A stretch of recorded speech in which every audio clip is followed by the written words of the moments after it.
They have to understand empirical process control, which is They do. on frequent inspection. Hmm.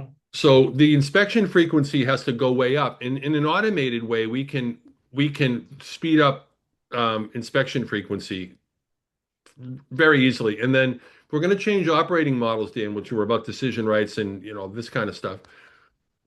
We've got to jack the inspection frequency and also the protocol for inspection. So it has to be the same thing every time.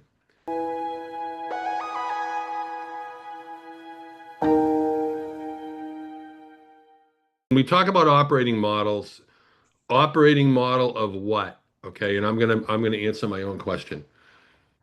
The operating model of how decisions are made and who makes them. In other words, authority distribution, Hmm. specifically decision-making authority. This goes into the rules of any good invitation. So, for example, if we're working from an operating model that has very, very crisp and clean decision rights definitions by Hmm. role, then when we hire someone in, we can explain how we actually do things around here. Because I can explain it verbally, and there's also a document online that describes like what the decision rights are. So Sure. decision rights can be fluid and changing and like this, but they should be fairly stable over time if we're going to be successful. And this is for clarity, which is a requirement of good governance, is clarity. Absolutely. Absolutely. Good. Clarity is very important. My concern is information and judgment's also important, right? So you can delegate authority to someone who has no clue of the marketplace, and Right. they'll make changes based on their context. They'll make decisions based on their context, even if they know what we're trying to accomplish. But if they don't know all the context, their decisions could still be off, right? So you kind of have to build that capability. That's what leaders' jobs is, I think, is how do we teach judgment? How do we, help build capability Yes. for that to happen? Like if you look at L. David Marquet, when he talks about his sub, and his sub story, the people already knew how to run the sub, so they had capability. They understood the judgment of that, so he could delegate those decisions using his intent-based model without a problem. But with years of organization, keeping decision rights at the senior level, to delegate that without providing more information or providing the capability building, I think is unfortunately dangerous, and that's Well, what you probably really what's happening to organizations. Is do I really want to do that? Because I don't think they have all the information they need. they have to understand empirical process control, which is They do. on frequent inspection. Hmm. So the inspection frequency has to go way up. In an automated way, we can speed up inspection frequency very easily. And then we're going to change operating models, Dan, which were about decision rights and this kind of stuff.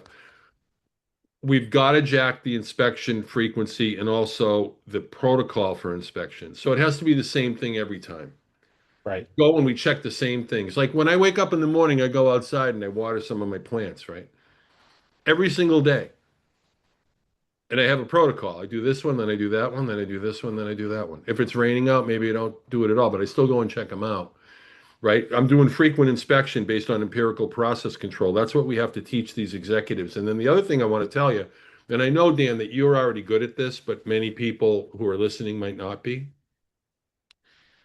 Before you can affect any change at all as an advisor, you have to be a trusted advisor. True. To be a trusted advisor, you have to be predictable and reliable. So I want to like just point out these are the inputs into trust. Predictability and reliability makes you trustworthy. If they if you do what you say, you're reliable. If the executive can predict your behavior, you're predictable. Okay? So any meeting I go to with an executive, I am always at least 7 minutes early. I don't know about you, but there's no way I'm going to be caught late. Just no way. And then the other thing that I do with the meetings is I ask, how much time do we have? Say the meeting is supposed to be an hour. And I go, how much time do we have? And the executive says, actually, I have 40 minutes. two things happen there. Number one, he knows that, or she knows that you know that time is valuable, that their time is scarce and valuable, and you're honoring that. Okay. The second thing that happens is they just made a near 100% commitment to give you 40 minutes. And now you Mhm. can calibrate your presentation. You get what I'm saying? Yep. So I teach these things. If you're interested in that, I can help you. It helps if you've had a business and you've had some of the challenges that these executives have had. But I can show you things like that if you want. You have to be trusted. To be trusted, you have to be predictable and reliable.